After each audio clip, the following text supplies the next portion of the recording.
For 12 years, her husband convinced her she was worthless, broken, a failure.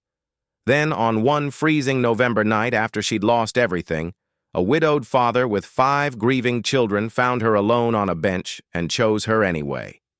This is the story of a woman who thought her life was over, a family shattered by loss, and how sometimes the person you save ends up saving you right back. Before we continue, please tell us where in the world are you tuning in from. We love seeing how far our stories travel. Terrence Bishop gripped the steering wheel tighter than necessary, his dark hands tense against the black leather. The dashboard clock blinked 9:47 p.m. He was late again. The accounting firm had needed those reports finished tonight, and he'd stayed behind while his kids, 5 of them, all 8 years old, were with Mrs. Patterson next door. The elderly neighbor had been kind enough to watch them after school, but he could hear the exhaustion in her voice when he'd called to say he'd be late. He couldn't keep doing this.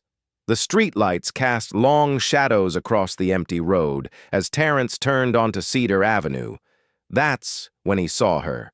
A woman sat hunched on a wooden bench near the bus stop, arms wrapped around herself, trembling in the November cold. Her blonde hair caught the orange glow of the streetlight. And even from a distance, Terrence could see she had nothing. No coat, no bag, just the thin dress she wore.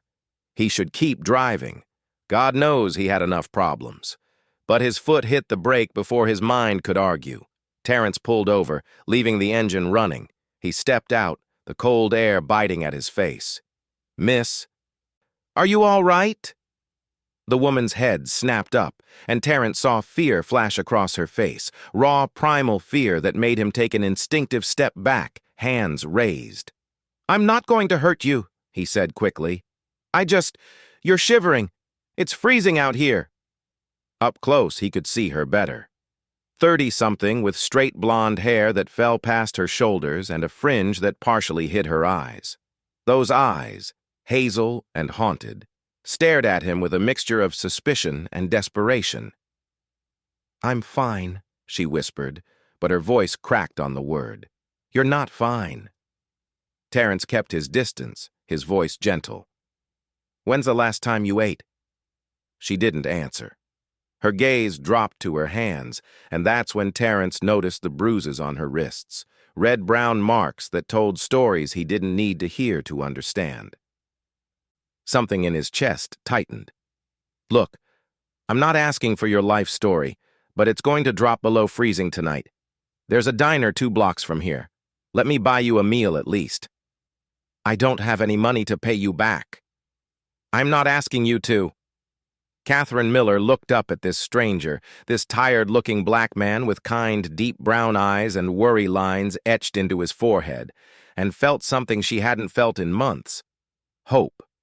Small and fragile, but there.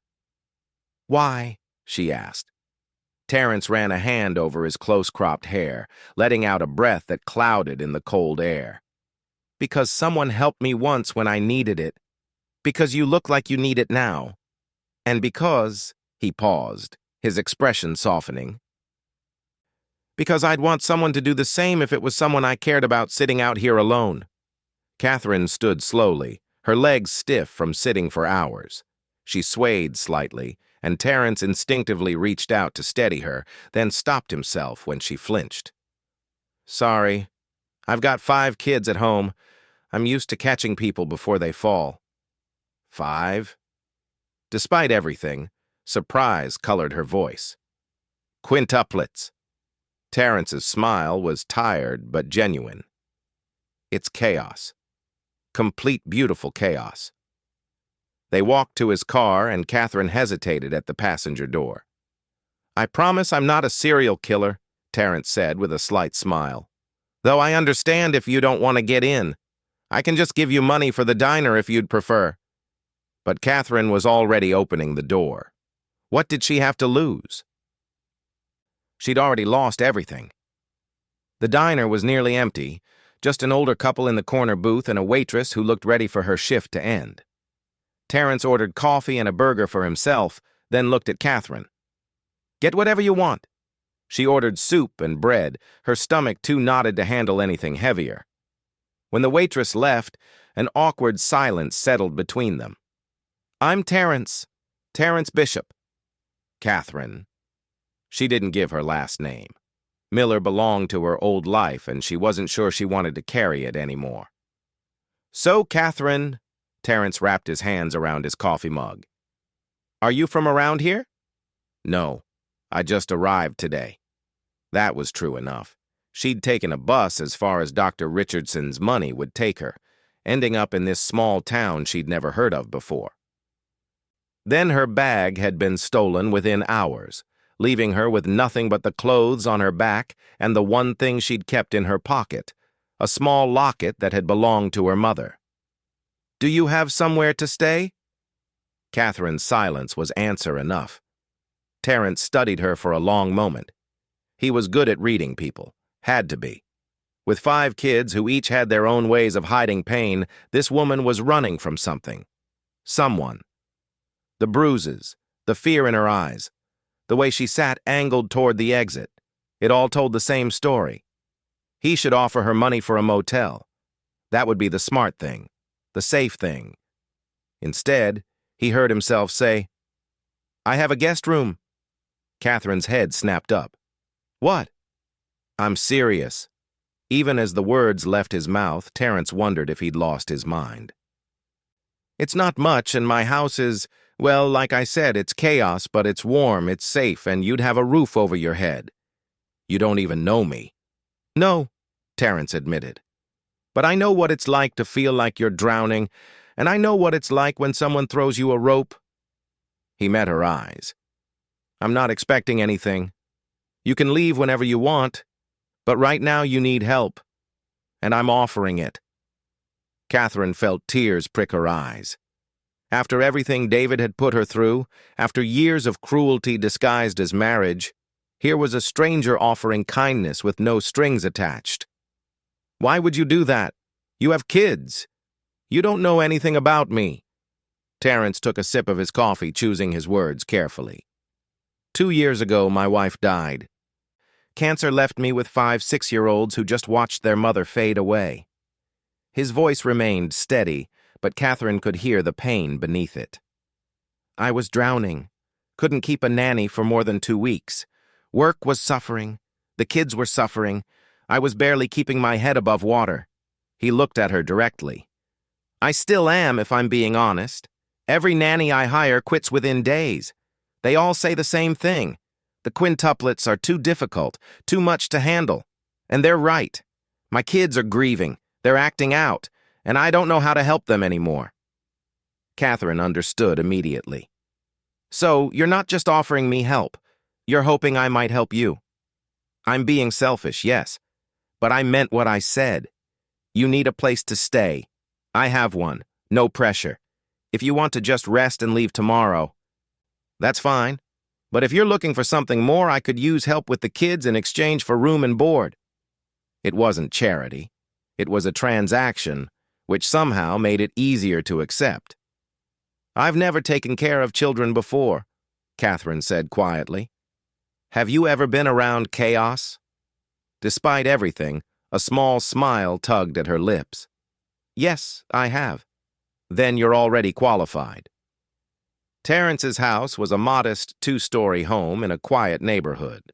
Toys littered the front yard, a deflated soccer ball, a pink bicycle lying on its side, chalk drawings covering the driveway.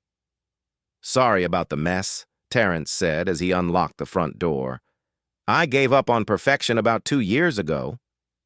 The inside was worse. Dishes piled in the sink, backpacks and shoes scattered across the living room floor, drawings taped haphazardly to the walls. But despite the chaos, Catherine could see traces of love. Framed photos of 5 smiling children, a handmade "World's Best Dad" card on the fridge, and a worn teddy bear tucked carefully on the couch. This wasn't neglect. This was survival. "Mrs. Patterson probably put them to bed already," Terrence said, glancing at the clock. It was past 10. "I'll show you to the guest room. Bathroom's down the hall. There's not much food in the house, but help yourself to whatever you find." He led her upstairs, past several closed doors where she could hear the soft sounds of sleeping children, to a small room at the end of the hall. It was sparse, a bed, a dresser, a small window overlooking the backyard, but it was clean and warm, and to Catherine, it looked like paradise. "Thank you," she whispered. "You have no idea what this means." Terrence paused in the doorway. "Get some rest. Tomorrow's going to be loud. Fair warning. 5 8-year-olds wake up like alarm clocks at 6 a.m. After he left, Catherine sat on the edge of the bed and let the tears finally fall. For the first time in 12 years, she'd spent an evening with a man who hadn't hurt her, belittled her, or made her feel worthless. For the first time since she was 19, she felt like maybe, just maybe, she could breathe. Morning came with the thunder of small feet and raised voices. Catherine jolted awake, disoriented, her heart racing. For a horrible moment, she thought she was back in David's house, waiting for him to storm in with accusations. Then she remembered. She was safe. This was Terrence's home. She dressed quickly in the same clothes from yesterday, she had nothing else, and made her way downstairs, following the sounds of chaos. The kitchen was a war zone. 5 children, 3 boys and 2 girls with beautiful brown skin and dark curly hair, were talking over each other while Terrence attempted to make breakfast. Burnt toast sat abandoned on a plate, and he was currently burning scrambled eggs while simultaneously trying to referee an argument about whose turn it was to use the blue bowl. Isaiah had it yesterday. Did not. Elijah had it. Caleb spilled milk in it, so it doesn't count. Jasmine, stop pulling Amara's hair. She started it. Terrence looked up and saw Catherine standing in the doorway. Relief flooded his features. "Good morning," he said over the noise. "Welcome to breakfast." 5 pairs of eyes, warm brown like their father's, turned to stare at her. The room went silent. Catherine felt her breath catch. These children were beautiful, all of them with varying shades of curiosity and suspicion written across their young faces. "Who are you?" This from Isaiah, the tallest of the boys, his arms crossed defensively. "Kids, this is Catherine," Terrence said. "She's going to be staying with us for a while. She's going to help out around the house." "Like the other nannies?" Jasmine, one of the girls, asked. Her voice was sharp, challenging. "They all leave." "I'm not a nanny," Catherine said quietly. "I'm just someone who needs a place to stay. Your dad was kind enough to help me." "Why?" Elijah, suspicious and direct. "Elijah," Terrence warned. "It's okay." Catherine met the boy's eyes. "Because I didn't have anywhere else to go, and your dad is a good person." "Are you sad?" Amara, the quieter of the 2 girls, tilted her head. The question caught Catherine off guard. Children saw things adults tried to hide. "Yes," Catherine answered honestly. "I am, but I'm trying not to be." "Our mom died," Caleb volunteered matter-of-factly. "That made us sad too." "Caleb," Isaiah's voice was sharp, protective. Terrence's expression tightened, but he didn't correct them. This was their way of processing, blunt, honest, searching for connection in shared pain. "I'm very sorry about your mom," Catherine said gently. "That must be really hard." "You're not her," Jasmine said fiercely. "Don't try to be." "Jasmine," Terrence started. "I don't want to be her," Catherine interrupted, her voice firm but kind. "I couldn't be even if I tried. Your mom was special to you, and no one can replace her. I'm just Catherine, that's all." Something in Jasmine's expression shifted, the hardness cracking just slightly. Terrence cleared his throat. "All right, everyone, finish getting ready for school. The bus comes in 20 minutes and half of you aren't even dressed." The children scattered like startled birds, leaving Terrence and Catherine alone in the kitchen. "Sorry about that," Terrence said, scraping the burnt eggs into the trash. "They're protective of their mom's memory. And they've learned not to trust people who promise to stay. They shouldn't trust me, Catherine said. They don't know me. But you were honest with them. That's more than most people give them. He started cracking fresh eggs into a bowl. You don't have to help, by the way. You can just rest today. But Catherine was already picking up the dirty dishes. I'd like to help if that's okay. For the first time since his wife died, Terrence felt like maybe the weight on his shoulders had shifted just slightly. Maybe he didn't have to carry everything alone. The first week was a test of endurance. The quintuplets were, as Terrence had warned, a handful. They tested Catherine constantly, ignoring her requests, making messes she'd just cleaned, speaking to her only when absolutely necessary. Isaiah was the ringleader, the one who watched her with sharp, assessing eyes, waiting for her to fail. Like all the others, Jasmine followed his lead, her grief manifesting as anger toward anyone who tried to fill the mother-shaped hole in their home. Elijah was quieter but equally suspicious. Caleb seemed willing to accept her, but took his cues from his siblings. And Amara, sweet Amara, wanted to trust but was terrified of being hurt again. Catherine understood. God, did she understand. She'd spent 12 years walking on eggshells, reading moods, trying to anticipate needs before they became demands. Those survival skills born from abuse somehow translated into patience these children desperately needed. She didn't push, didn't demand affection or gratitude. She just showed up. Every morning she made breakfast. Not perfectly, she burned things too at first. But she kept trying. She packed their lunches, making sure to remember that Isaiah hated mayonnaise, Jasmine only ate strawberry jam, Elijah needed his sandwich cut diagonally, Caleb liked extra juice, and Amara wanted her carrots with ranch dressing. She learned without asking, just by watching. When they came home from school, she didn't bombard them with questions. She just made snacks available and sat nearby doing small tasks. Present, but not intrusive. Slowly, so slowly she almost didn't notice.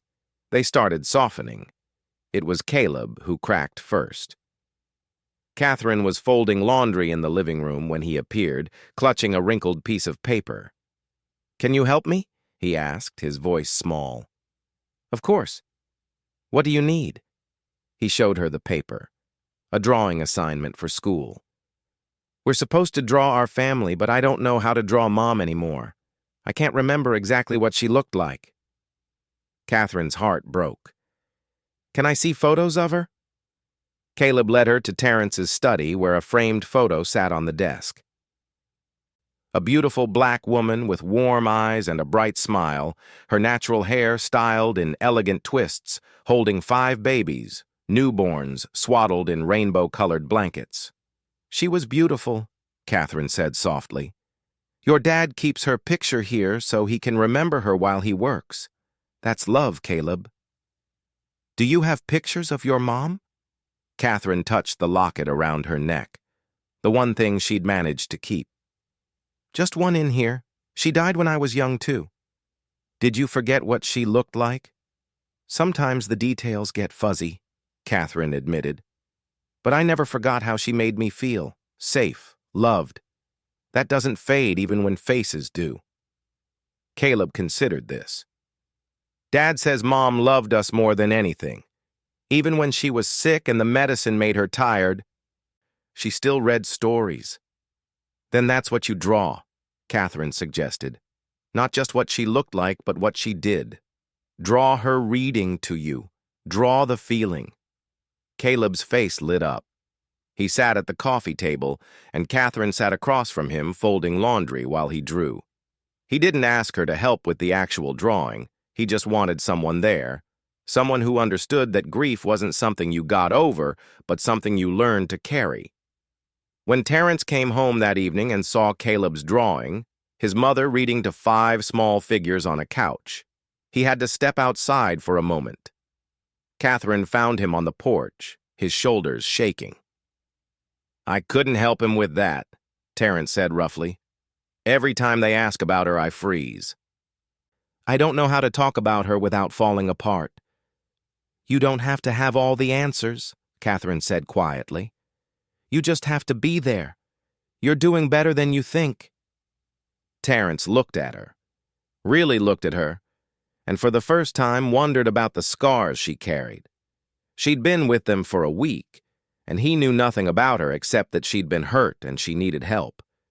But she hadn't asked for anything, hadn't demanded explanations for his grief or the chaos. She had just quietly become part of the fabric of their broken little household. Thank you, he said, for helping him. He helped me too, Catherine replied.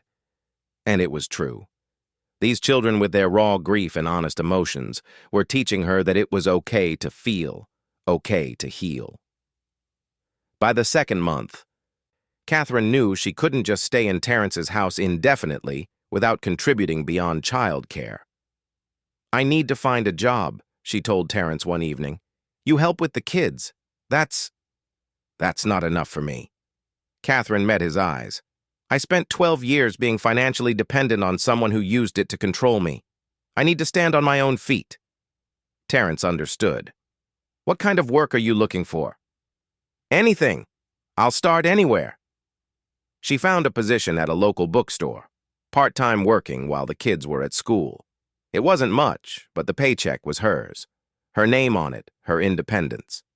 The owner, an older woman named Eleanor, took one look at Catherine and seemed to see right through her. You running from something, honey? Eleanor asked on her first day. Catherine stiffened. Why would you think that? Because I did the same thing 30 years ago. I know the look. Eleanor handed her a stack of books to shelf. Whatever you left behind, you're safe here. I don't ask questions and I don't judge. For the first time since leaving David, Catherine felt like she could breathe at work. At home, progress with the kids was slow but steady. 9 weeks in, Jasmine was the only one still holding out. She was the toughest, the one who guarded her mother's memory most fiercely. She hid Angela's photos when Catherine entered rooms, bristled at any suggestion Catherine made, and made it clear that she was not welcome. Catherine didn't take it personally. She recognized the armor. She'd worn similar protection for years. The breakthrough came on a rainy Tuesday. Catherine was in the kitchen when she heard crying from upstairs. She found Jasmine in her room, tangled hair falling in her tear-streaked face and a broken brush in her hand. I can't do it, Jasmine sobbed. I can't make it look right. Mom always did it, and now it's all wrong. The girl's long curly hair was a mass of knots and frustration. Catherine stood in the doorway, unsure. Can I try to help? You'll just make it worse. Maybe, Catherine agreed, but it can't get much more tangled than it already is. Jasmine hiccuped a laugh through her tears, and Catherine took it as permission. She sat on the edge of the bed, and Jasmine reluctantly sat in front of her. My mom used to brush my hair, too, Catherine said softly, working through the tangles with gentle fingers. Every night before bed, she'd sing while she did it. What song? Catherine's voice was rusty from disuse, but she sang anyway, a soft lullaby her mother had sung a lifetime ago. Her hands moved with practiced care, patient with each knot, never pulling too hard. Jasmine relaxed by degrees. Your mom had curly hair too? Jasmine asked. She did. She always said it had a mind of its own. That's what my mom said. Jasmine twisted to look at Catherine, her eyes wide. She said my hair was special, that it was strong and beautiful and wild, just like me. Your mom was right. When Catherine finished, Jasmine's hair fell in soft, neat curls down her back. The girl ran to the mirror, touching her reflection with wonder. You made it look like when Mom did it. Your mom had good taste. Catherine started to stand. But Jasmine turned suddenly and wrapped her arms around Catherine's waist. The hug was fierce and desperate, a child's grief pouring out in a single embrace. Catherine held her, tears streaming down her own face, and let Jasmine cry for the mother she'd lost too soon. I miss her so much, Jasmine whispered. I know, sweetheart. I know. When Terrence came to check on them an hour later, he found them sitting together on the bed, Jasmine's head on Catherine's shoulder, both of them quiet, but no longer alone in their pain. That night, after the kids were in bed, Terrence and Catherine sat in the living room with cups of tea. It had become a routine, these quiet moments after the chaos subsided. Jasmine hasn't let anyone touch her hair since Angela died, Terrence said. She'd rather it be tangled than let someone who wasn't her mom help. She's protecting the memory, Catherine said. I understand that. Terrence studied her in the soft lamplight. You never talk about yourself, about what you're running from? Catherine's hand instinctively brushed her wrist where the bruises had mostly faded, leaving only faint shadows of the violence she'd endured. I was married. Well, my father married me off. At 19, she said quietly. For 12 years, I lived with a man who made me believe I deserved everything he did to me. Terrence went very still. I couldn't have children, Catherine continued, the words spilling out now that she'd started. I was barren, and my husband, he made sure I knew it was my fault, my failure. He said that since I couldn't give him the one thing he wanted, I owed him everything else.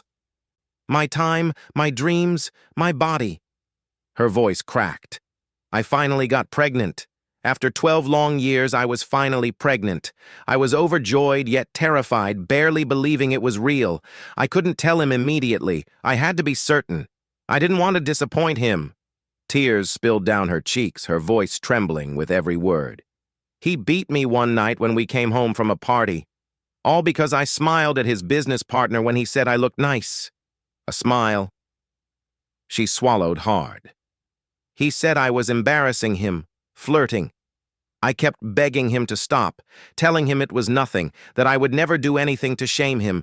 And when he wouldn't listen, I told him about the baby weeks earlier than I wanted to because I thought it would calm him down.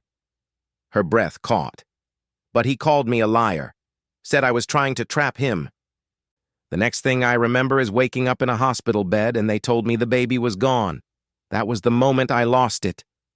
I had known for a long time that there was nothing left for me in that house, nothing safe, nothing loving. But I was terrified to leave. I had no money, no family, and he made sure I believed I wouldn't survive without him. So, I stayed. I convinced myself I could endure it. Her voice trembled. But after the baby, after he took that from me, something inside me broke. I realized it wasn't just my happiness at risk anymore. It was my life, and I couldn't let him take that too. I owed it to the child I never got to meet. I owed it to myself.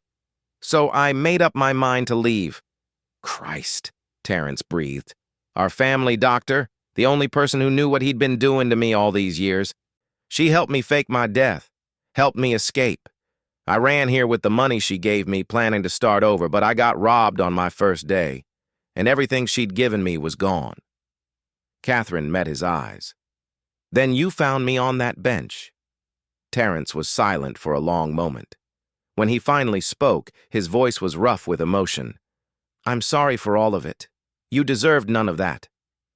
I used to think I did, Catherine admitted. But your children, they've reminded me what unconditional love looks like. They love you not because you're perfect, but because you show up. You try. That's what I forgot was possible. Terrence reached across the space between them and took her hand carefully, giving her time to pull away if she wanted. She didn't.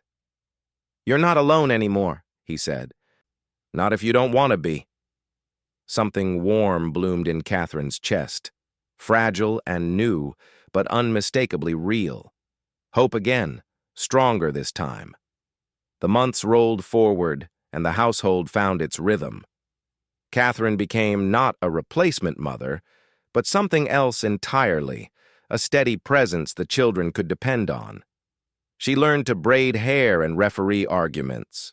She discovered she had a knack for helping with homework and making grilled cheese sandwiches that were actually edible. The bookstore job gave her a sense of purpose beyond the home. Eleanor became a quiet confidant, someone who understood without needing explanations. The work was simple but satisfying. Organizing shelves, helping customers find books, learning the rhythms of a small business. The children stopped calling her Miss Catherine and started just calling her Cat, their own nickname born from affection rather than obligation. She started a small garden in the backyard, something she'd always wanted but David had never allowed. The quintuplets helped her plant flowers, their hands getting dirty, their laughter filling the air. And slowly, so slowly, neither of them acknowledged it. Something began to grow between Catherine and Terrence. It was in the way Terrence's eyes would linger on Catherine when she laughed with the children, a softness in his expression he didn't know was there. It was in the way Catherine's heart would skip when Terrence came home from work, how she'd unconsciously listened for his car in the driveway. It was in shared glances over morning coffee that lasted a beat too long. In the brush of hands while washing dishes that sent electricity through both of them, in late-night conversations after the kids were asleep where they talked for hours, neither wanting to say goodnight. But neither of them spoke it aloud. Terrence told himself he was still healing, that Catherine deserved time without pressure, that the children needed stability more than he needed to explore these feelings. Catherine told herself she was imagining it, that a man like Terrence couldn't really see her that way, that she needed to focus on standing on her own feet before she could even think about love again. So, they existed in this careful balance, more than friends, not quite something else. A family bound by choice and unspoken feelings neither was ready to name. The first year passed, then stretched into the second. Catherine's confidence grew. Her nightmares became less frequent. She started to recognize herself in the mirror again, not the broken woman David had created, but someone new, someone stronger. The children were thriving. Isaiah had stopped testing Catherine at every turn. Jasmine sang while Catherine brushed her hair each morning. Elijah shared his schoolwork without prompting. Caleb told her about his dreams. Amara called her Cat with the same easy affection she used for her father. They had become family, not through blood, but through choice, through showing up every day, through honoring the mother they'd lost while making room for someone new. It was Amara who said it first on an ordinary Tuesday evening while they were setting the table for dinner. "Cat, you're like our family now, right?" Catherine paused, plates in hand. "I'd like to think so. Do you want me to be?" All 5 children looked at each other, that silent communication only siblings could share. Then they nodded. "You're our Cat," Jasmine said firmly. "That makes you family." Catherine had to excuse herself to cry in the bathroom for a few minutes. Terrence found her there, his own eyes suspiciously bright. "They mean it. You know, you're not a nanny or someone just staying here or even just a friend. You're part of us now." "I know. That's what scares me. What if I mess this up?" Terrence reached out, tucking a strand of hair behind her ear, a gesture so tender that Catherine's breath caught. His hand lingered for just a moment before he pulled away. "We're all figuring it out together," he said, his voice rougher than usual. "None of us had the answers, but we have each other. That's enough." Their eyes met, and for a moment, the air between them felt charged with everything they weren't saying. Then Terrence stepped back, clearing his throat. I should check on dinner." Catherine nodded, not trusting her voice. The shift came on an unremarkable spring afternoon, nearly 2 years after that November night when Terrence had found her on a bench. Catherine had stopped by Terrence's accounting firm to drop off the lunch he'd forgotten. She had taken a half day from the bookstore and figured she'd surprise him. When she walked into his office, Terrence was on the phone, but his face lit up when he saw her. That genuine smile that crinkled the corners of his eyes and made her heart do things she'd been trying to ignore for months. Terrence ended the call quickly. "You didn't have to do this." "I know, but you've been working so hard lately I thought you could use it." Terrence stood, rounding his desk. They were close now, closer than necessary, and Catherine could see the war playing out in his eyes, the same war that had been raging in her own heart for longer than she wanted to admit. "Catherine," Terrence said softly, and something in the way he said her name made her breath catch. "I can't do this anymore." Fear shot through her. "Do what?" "Pretend." He ran a hand over his hair, the gesture agitated. "Pretend that when you walk into a room, my whole world doesn't shift. Pretend that I don't wait for the sound of your voice every morning. Pretend that watching you with my kids doesn't make me fall harder every single day." Catherine's heart hammered in her chest. You love me." "How could I not?" Terrence's voice cracked. "You're the strongest person I know. You came into my life with nothing, broken by someone who should have cherished you, and you still chose to love my children. You rebuilt yourself while helping us heal. You're beautiful and brave, and I love you too," Catherine interrupted, her voice shaking. "I've been so afraid to even think it, afraid that wanting something good meant it would be taken away, afraid that you couldn't possibly feel the same way about someone as damaged as—" "Don't." Terrence cupped her face gently, his thumbs wiping away her tears. "Don't call yourself damaged. You're not broken, Catherine. You never were. You survived. You're here. You're whole." "I was afraid," she whispered. "For 2 years, I felt this growing between us, and I was terrified to name it, terrified to hope." "Me too," Terrence admitted. "I kept telling myself it was too soon, that you needed time, that I was being selfish for even feeling this way.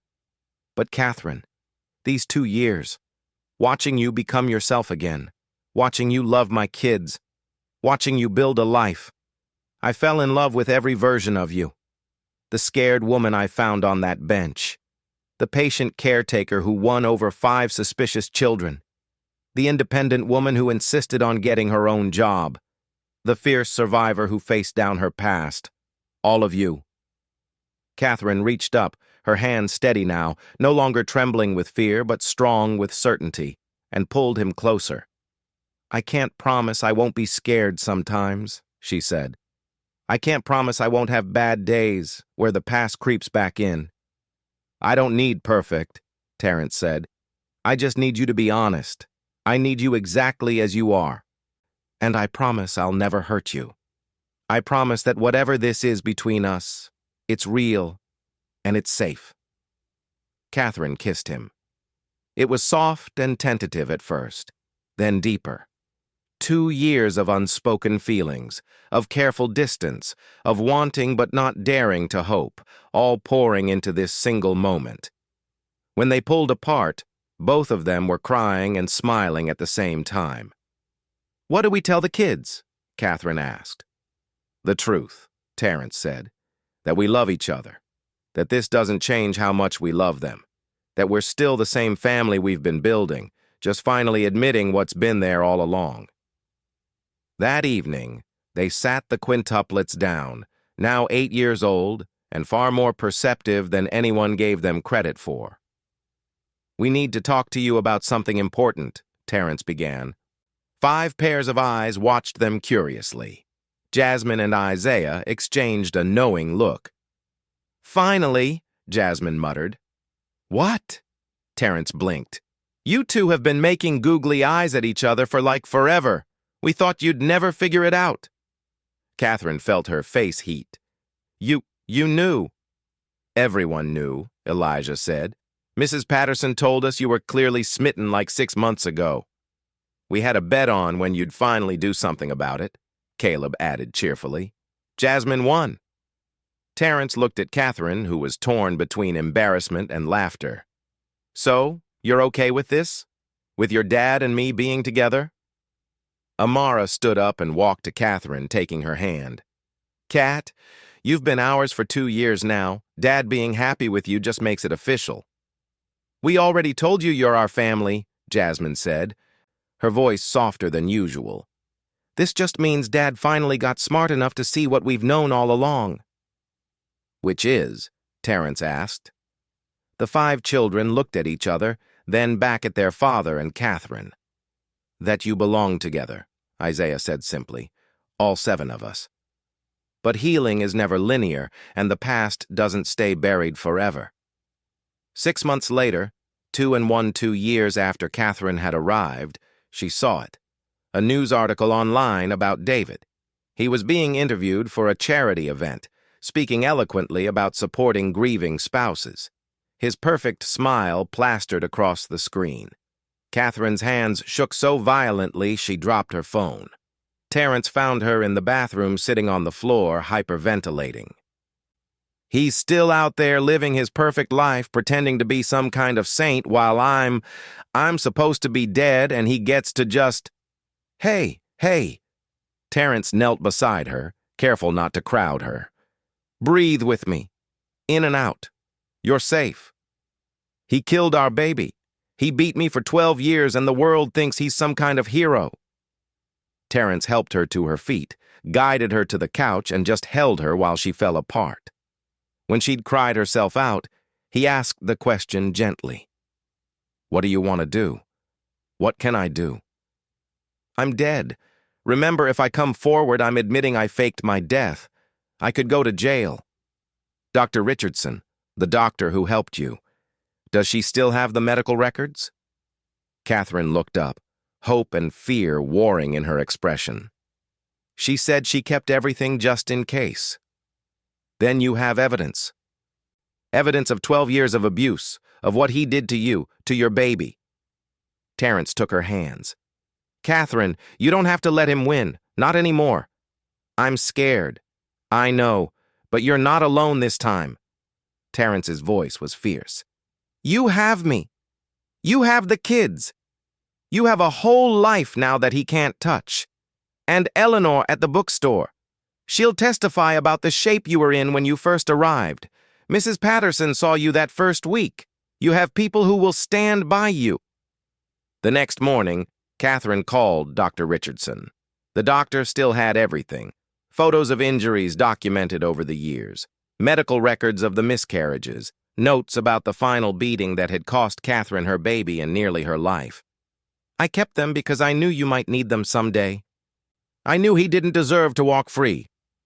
With Terrence by her side and a lawyer Dr. Richardson recommended, Catherine did the hardest thing she'd ever done. She came forward. The media storm was immediate and brutal.